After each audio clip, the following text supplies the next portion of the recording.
බලාපොරොත්තු වීම. ඉත හිත බොහෝ දෙනෙක් අහනවා මේ මගෙනුත් අහලා තියෙනවා මේ ඔන්ලයින් කරන්න පුළුවන් ජොබ් එකක් එහෙම නැද්ද?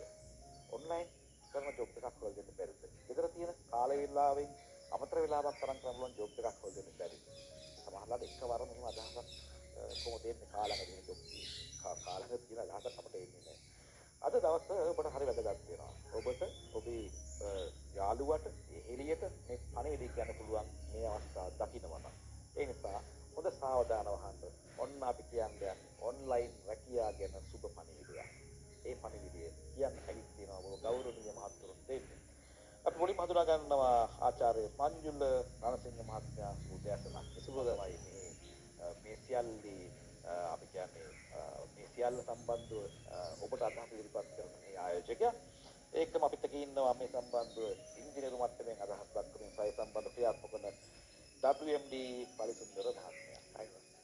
නම වලිසුන්දර මහත්මයා හරිම සුන්දර සිනාවක් කියන කෙනෙක්. බලන්නකෝ ඒ නම වලි කියලා තිබ්බට සුන්දර කැලේ සුන්දර කැලේ තියෙනවා. ඒ නිසා ඉතින් සුන්දර වෙලා අස්තරිනා කියන කෙනෙක්.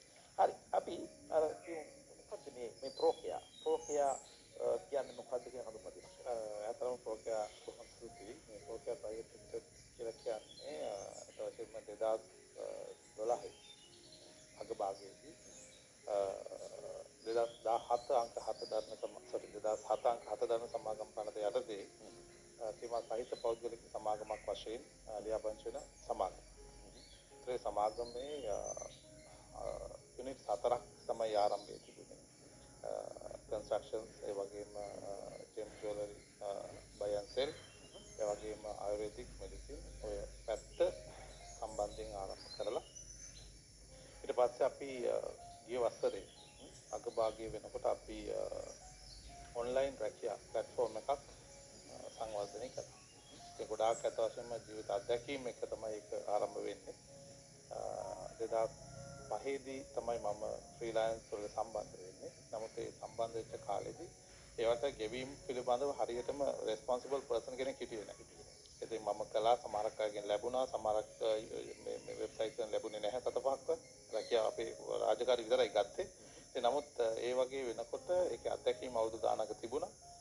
පසුව මගේ කන්සෙප්ට් එකක් වශයෙන් මම කල්පනා කළා දැන් මේක ඩිරෙක්ට් කරන කෙනෙක් නෑ. ඒ කාලේ ඔච්චර ඔන්ලයින් වල ලොකු සම්බන්ධකම් තිබුණේ නැහැ. නමුත් අද ඒක ගොඩාක් ව්‍යාප්ත වෙලා රටේ ලෝකේ හැමතැනම මේක මේ ලංකාවට විශේෂ වුණාටම ලෝකේ ඊටාම මේ බොහොම සරල කතාවක් මේක. ඉතින් එතකොට මොනිටර් කරන්න කවුරුත් හිටියේ නෑ මේ රැකියාව පිළිබඳව. කවුද ගෙවන්නේ කාටද කොහොමද ඒක ප්‍රතිලාභ දෙන්නේ. ඒ නිසා ඒ අත්දැකීම් තුළ මම ගත්ත අත්දැකීම් තුළ මම කල්පනා කළා මේක මොනිටර් කරන අපේ ආයතනයක් වශයෙන් මේක පටන් ගන්න ඕනේ කියලා. ඒ නිසා මේ සමාගමේ මේක යුනිට් එකක් ලෙස ෆයිනෑන්ෂල් ජොබ් ප්‍රොවයිඩර් කියන ෆ්‍රීඩම් ජොබ් මේ ප්‍රොවයිඩර් කියන එකේ යුනිට් එකක් ආරම්භ කළා රැකියාව ලබා දීම සඳහා ඔන්ලයින්.